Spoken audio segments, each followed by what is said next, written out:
And welcome back to the Vans World Cup here at Sunset Beach on the island of Oahu. Round 2, Heat 4, Connor Coffin from Southern California, Tanner Gudauskas, Southern California. And then we got two great Hawaiians, Kaito Kino and Keikoa Casemiro.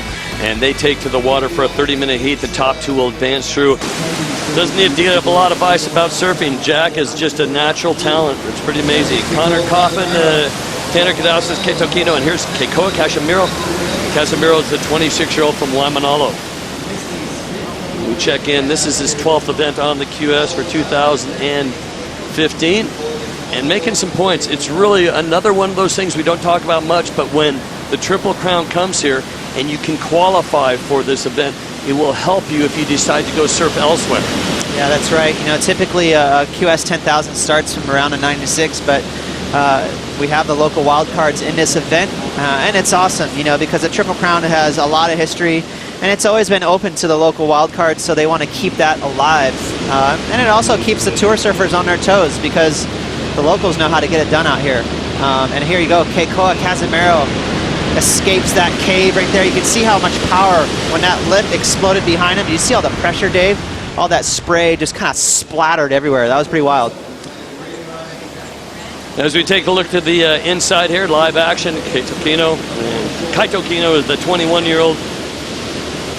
Kawalos, you'll find him surfing the South Shore. Since we're on an island, the busiest shores to surf, obviously, the North Shore in the winter and the South Shore in the summer. Yeah. And that's kind of his spot. He's probably thankful. He's got plenty of swell all summer long.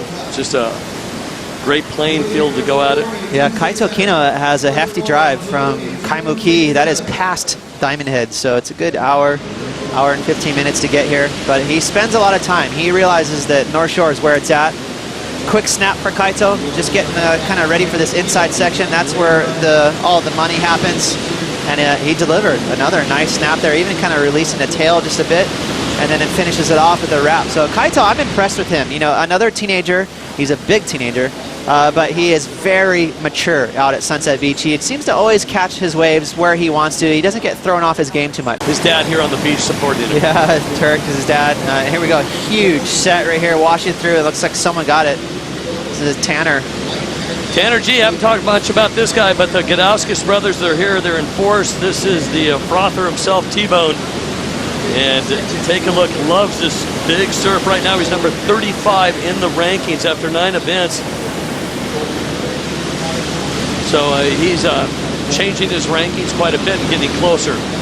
Next up, Connor Coffin out of Santa Barbara, California, Carpinteria area. That was not a Rincon wave.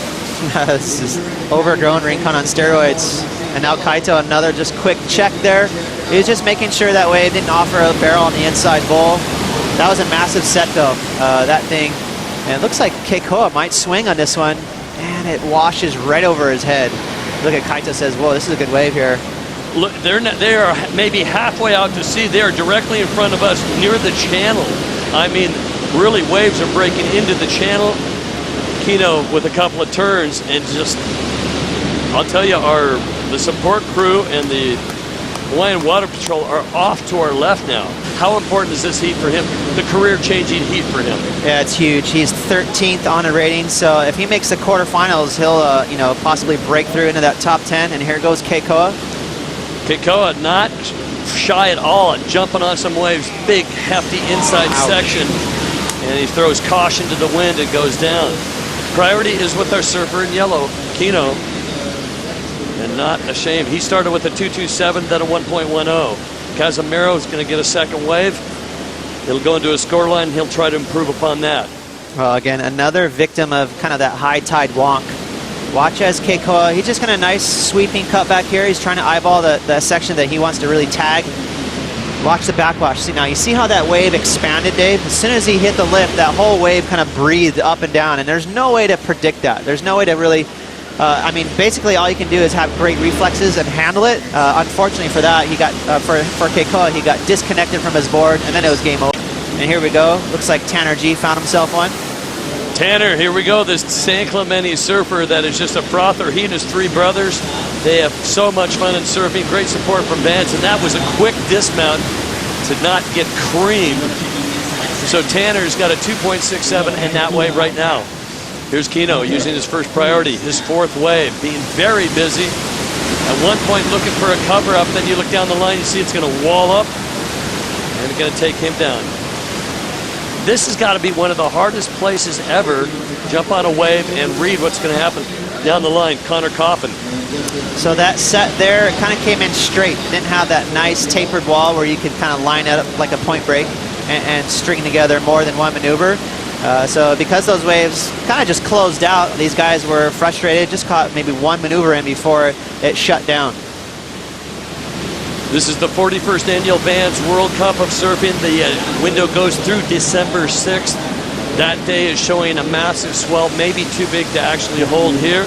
We're looking at possibly tomorrow. Wednesday look like we've got another new pulse. And then even Thursday, maybe on the down low on Thursday to finish up. Wednesday or Thursday. We'll see what happens here. Tanner. Hook right there from Tanner. That was the best maneuver so far in this heat. But again, that set came in really out of the west, and it was very straight. So a lot of these waves just shut down. Another nice maneuver here. Nice whipping carve there from Kaito.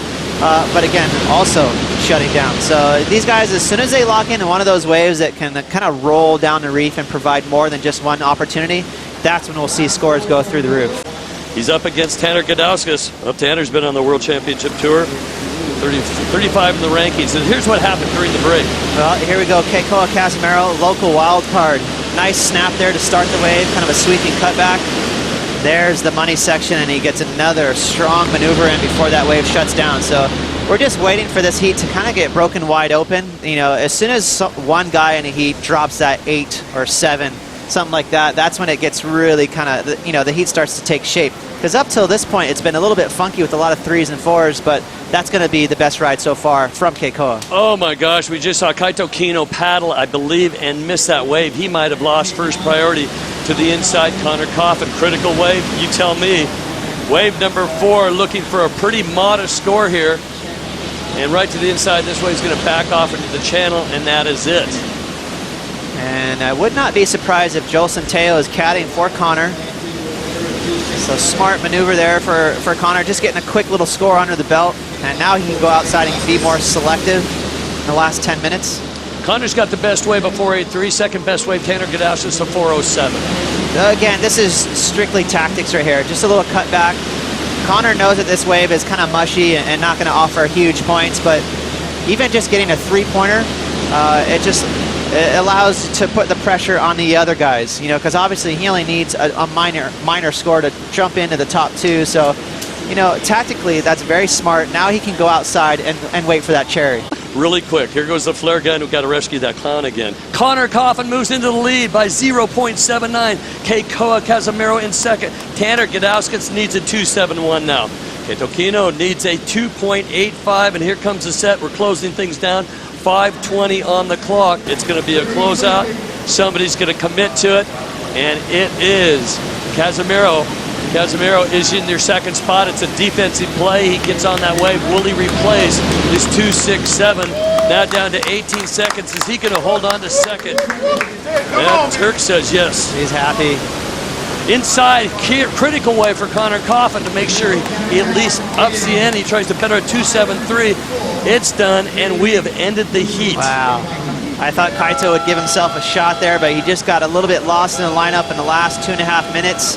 Keikoa and Connor held on.